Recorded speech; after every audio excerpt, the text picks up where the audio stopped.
নিজের প্রথম প্রেম নিয়ে অভিনেত্রীর অকপট জবাব। একটি সাক্ষাৎকারে নিজের প্রথম প্রেমের পর্দা ফাঁস করলেন অভিনেত্রী সৌমিত্রিষা। মিঠাই ধারাবাহিক শেষ হয়ে গেছে, কিন্তু মানুষের হৃদয়ে মিঠাই থেকেই গেছে।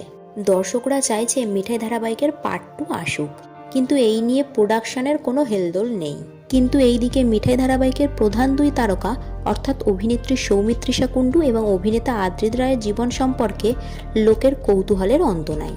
কখনো চর্চায় আসে আদ্রিতের বিয়ে হয়ে গেছে, আবার কখনো চর্চায় আসে আদ্রিত কৌশাম্বীর ব্রেকআপ হয়ে গেছে। সৌমিত্রিষার ক্ষেত্রেও এ ঘটনার ব্যতিক্রম হয়নি। সাক্ষাৎকারে সৌমিত্রিষাকে জিজ্ঞাসা করা হয় তার প্রথম প্রেম সম্পর্কে। অভিনেত্রী এই প্রশ্নের স্পষ্ট জবাব দেন, তার টিউশনের একটি ছেলেকে তার খুব পছন্দ হয়েছিল। সে সৌমিত্রিষার থেকে 2 ক্লাস উঁচুতে পড়তো। একদিন হঠাৎ করে সে সৌমিত্রিষাকে প্রেমের প্রস্তাব দিলে তিনি তা তৎক্ষণাৎ স্বীকার করে নেয়, কারণ আগে থেকে তো তার প্রতি ক্রাশ ছিলই মিঠাই রানীর। কিন্তু এই সম্পর্ক বেশি দূর এগিয়ে যেতে পারেনি, কারণ একদিকে বাড়ির চাপ আর অন্যদিকে অভিনয়ের চাপ। তাই প্রেমিকের সাথে দেখা করার বা কথা বলার সময় পেতেন না অভিনেত্রী। এই কারণে রীতিমতো বিরক্ত হয়ে একদিন তার প্রেমিক তাকে জানায় এই সম্পর্কটা এবার এখানে ভেঙে দেওয়া উচিত।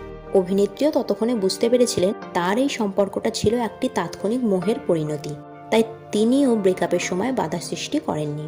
এবং শেষে অভিনেত্রী মজার ছলে বলেন, আমার প্রথম প্রেমটা এতটুকুই, জড়িয়ে ধরা বা কিস করা পর্যন্ত তা এগিয়ে যেতে পারেনি। এরপর অভিনেত্রী সম্পূর্ণ ফোকাস করেন তার কেরিয়ারে, আর যার পরিণতি আজ অভিনেত্রীর জনপ্রিয়তা দেখলেই বোঝা যায়। এপার বাংলা এবং ওপার বাংলা দুই বাংলাতেই অভিনেত্রীর ফ্যান ফলোয়িংয়ের কোনো অভাব নেই। সো বন্ধুরা, মিঠাই অর্থাৎ অভিনেত্রী সৌমিত্রিষা কুণ্ডুর এই প্রথম প্রেমের গল্প আপনাদের কেমন লাগলো নিচে কমেন্ট সেকশনে জানাতে ভুলবেন না। ভিডিওটি ভালো লেগে থাকলে লাইক এবং শেয়ার করবেন, আর এই ধরনের নতুন আপডেট পাওয়ার জন্য চ্যানেলটিকে সাবস্ক্রাইব করে রাখবেন।